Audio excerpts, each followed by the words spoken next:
Hello, Dan Smith here, director. I'll be doing some audio commentary for this re-release of the movie. Oh, wait, not yet. Sorry, sir, this is just the DVD menu. The movie hasn't started yet.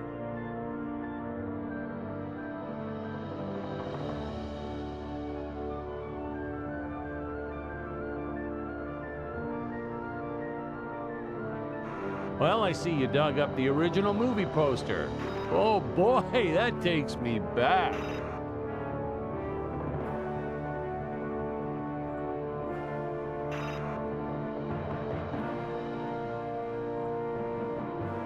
Hey, is this thing on? Can you hear me all right? Yeah.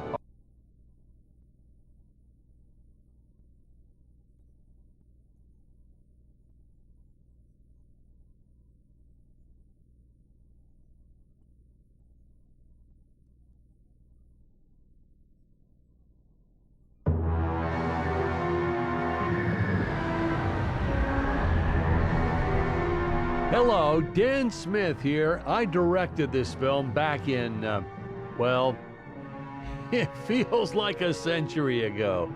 Yeah. The studio asked me to provide a commentary track for the DVD release. And wham! Straight into the action. No fluff or anything. That's what we did back then. Crash-landed ship. Out pops our hero, the fearless Dick Starspeed.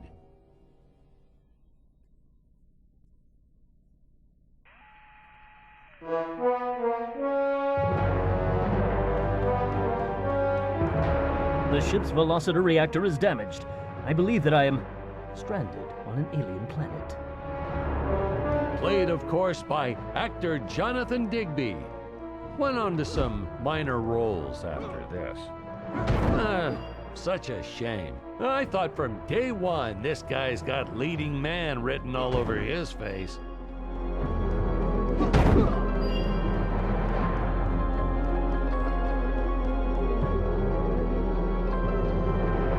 Greetings, citizens of Gravoria. I am Dick Starspeed, and I come in peace. Probably shouldn't have had Dick draw his weapon when he was talking about peace. Well, maybe one day we'll go back and CG it into a sandwich or something instead. Ha! Just kidding.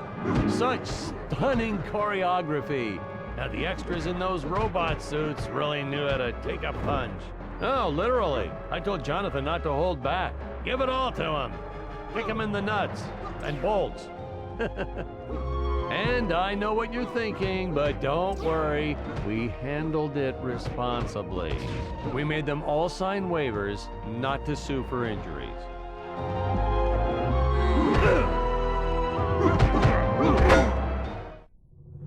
Holy smokes!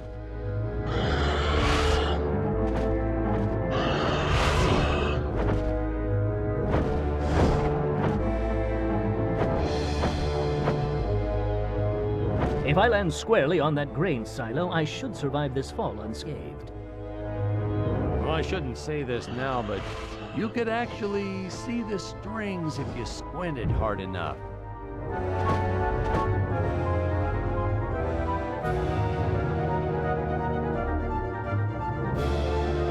A screenwriting trick from back in the old days. You put a grain silo or some haystacks down and it solves all your gravity-related problems.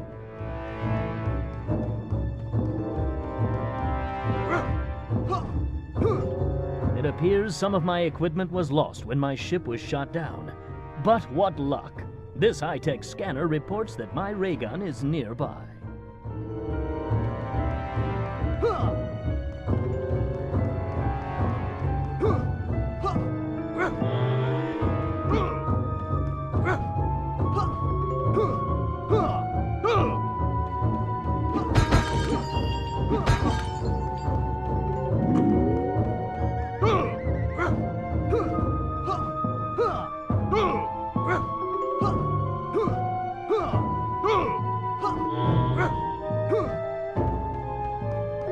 Oh, the dinosaurs! You just don't see quality stop motion like this anymore, do you? Someone actually sat there and moved them, frame by frame. Today, it'd be done with computers, but Where's the artistry in that?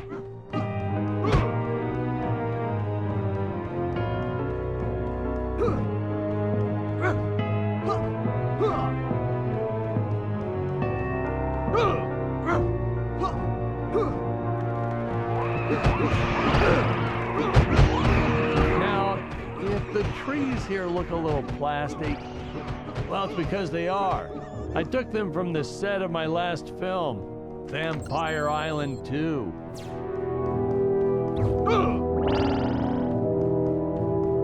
We got our fair share of nasty letters from scientists complaining about our portrayal of the dinosaurs. Was news to me. Apparently these stegosauruses weren't meat eaters. Must have preferred shellfish or something. Wow, how do they know? That's what I say.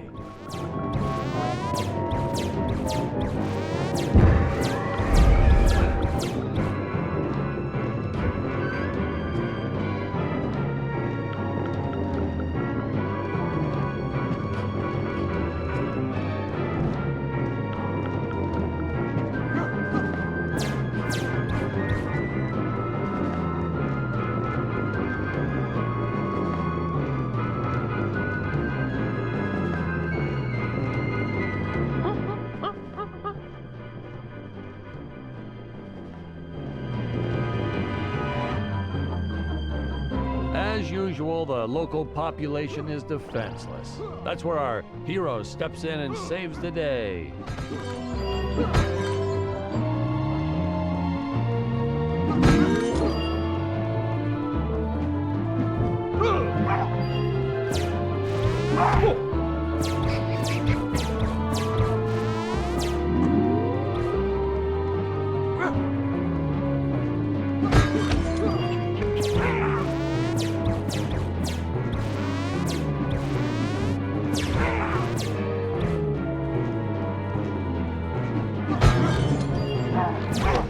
We put Jonathan through a lot shooting this film.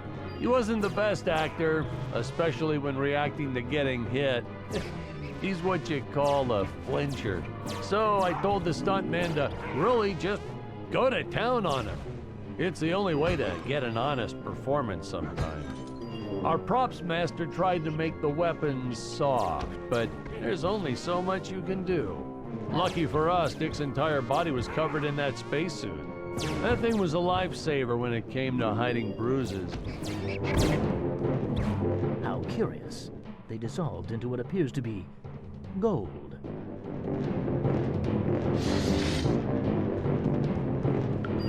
You'll notice the gold disappears when Dick touches it. We had a deleted scene that explained he's actually teleporting it back to his ship. It's funny, no one ever questioned how Dick was able to walk around with an infinite amount of gold on him.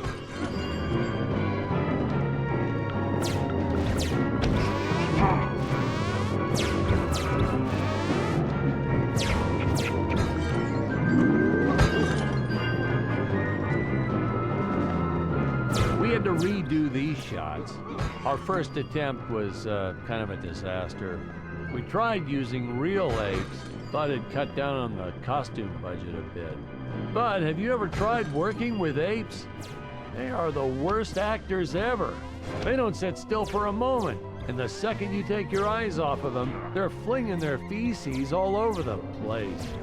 Jonathan refused to work with them after he got, well, let's just say that he had to take more than a couple of showers one day.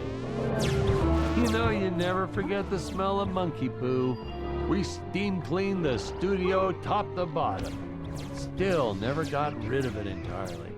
All through the rest of the shot, we kept finding those little surprises hiding inside various props. Boy, were those the days.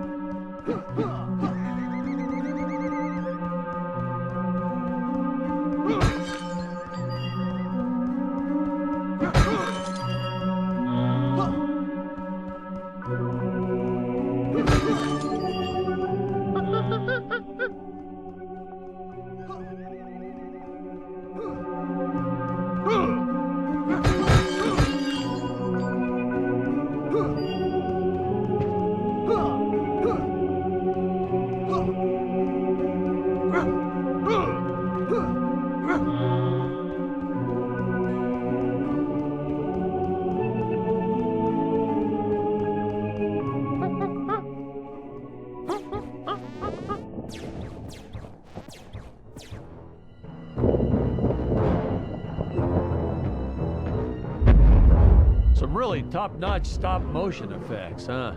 Unfortunately, we skimped on the Dick Starspeed puppet a little. The Earthman is not for you to eat, fiend!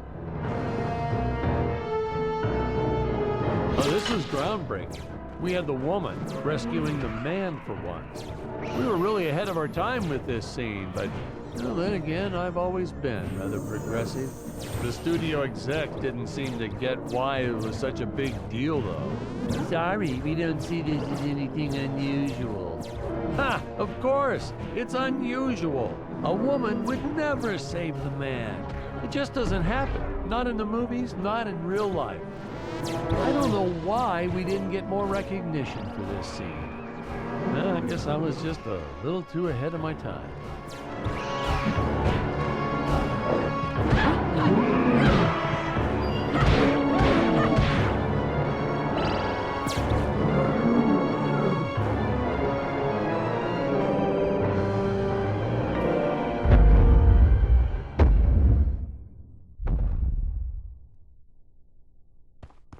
We're supposed to be seeing Dick and Scarlett's first dialogue scene here.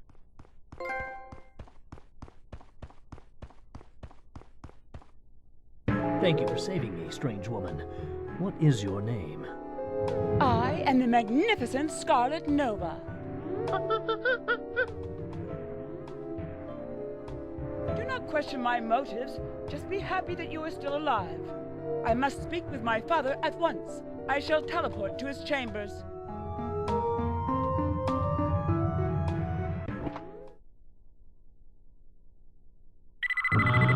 Huh? Where is this place? This is not my father's chambers.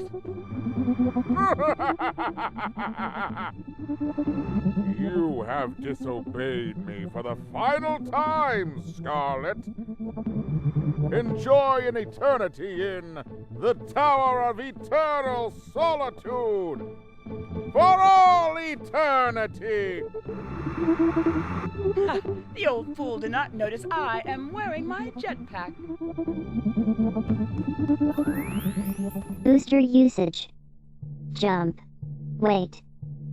Wait. Use booster. Survive deadly fall.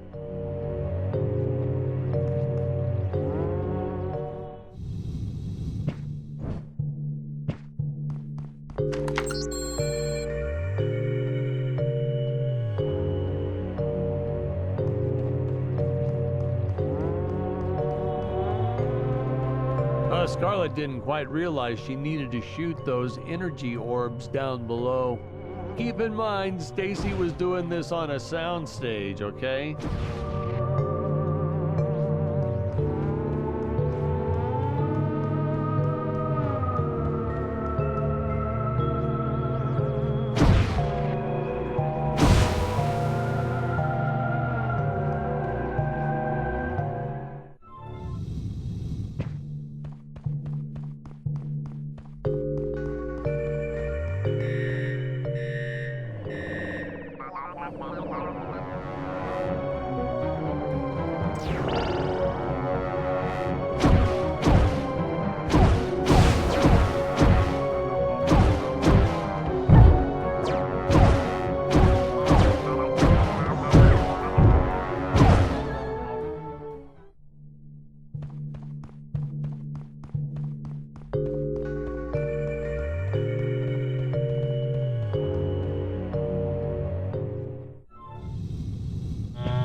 The energy imps. Such a neat effect. We had to paint each movement frame by frame and superimpose it into live footage. We were pulling all-nighters